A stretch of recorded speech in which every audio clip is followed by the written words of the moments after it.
저희도 한국 사람들이 가는 곳만 가고 중국 사람 있는 곳은 안 가요. 네, 여기 명동 같은 데 가고 싶었는데 거기 중국 관광객들도 많고 좀 사람 많은 데는 요즘 피해서 다니는 편이에요. 중독성 있는 매운맛으로 국내에서 큰 인기를 얻고 있는 마라탕. 몇 년 전부터 유행처럼 번진 마라 열풍에 번화가 곳곳에 마라 음식점이 생겨났죠. 그런데 최근 신종 코로나 바이러스 감염증이 확산하면서 마라 인기도 주춤하고 있습니다. 중국산 식자재 그리고 중국인 종업원을 통한 신종 코로나 감염을 걱정하기 때문입니다. 신종 코로나 영향으로 양꼬치 가게도 큰 피해를 보고 있는데요. 서울 대림동, 인천 차이나타운 등 중국 음식점 밀집 지역의 상황도 좋지 않은 것으로 보입니다.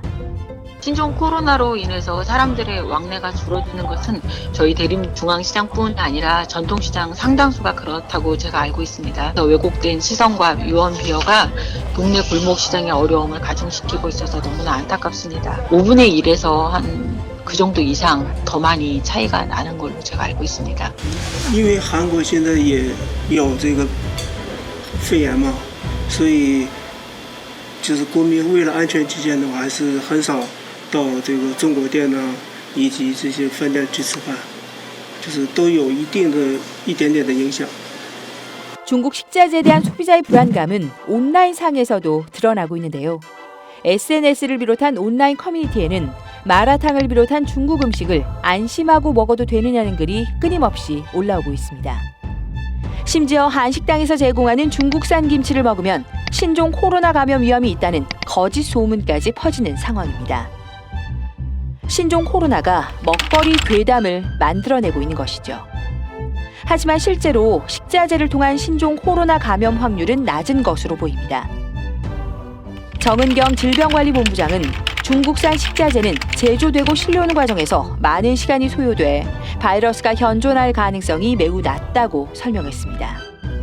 신종 코로나 바이러스 감염증은 호흡기를 통한 감염병이기 때문에 음식물을 통한 감염은 발생하지 않습니다.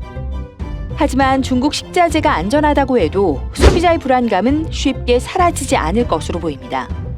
마라탕, 양꼬치 가게 등 중국 음식 전문점에 방문하는 중국인 손님도 적지 않고 사장이나 종업원도 중국 출신인 경우가 있기 때문입니다. 2차 감염을 예방하기 위해서라도 중국인이 운영하는 음식점을 찾지 않겠다는 여론이 형성되고 있죠. 국내 신종 코로나 확진 환자가 계속 나오는 상황에서 개인의 철저한 예방만큼 좋은 것은 없습니다. 하지만 먹거리 괴담 등 온라인상에서 유포되는 거짓 정보에 현혹돼 과도한 불안감에 사로잡힐 필요는 없다고 전문가는 지적합니다. 최근에 이 확진 환자로 판정된 사람들이 식사를 같이 하는 동안에 감염이 된 것으로 보도가 되면서 식사에 대한 두려움을 많이 갖고 있는 것이 사실인데요. 특히 이제 이 중국에서 발생된 질환이다 보니까 중국 음식에 대한 또 불안감도 있는 것은 사실입니다. 그러나 이 음식을 통한 이 질병의 감염은 이루어지고 있는 그런 그 질병이 아닙니다. 중국 음식이라고 해서 우리 소비자들이 특별히 불안해하실 필요가 없다고 생각을 합니다. 신종 코로나와 함께 확산하고 있는 먹거리 괴담, 중국 음식에 대한 기피로 이어지고 있습니다.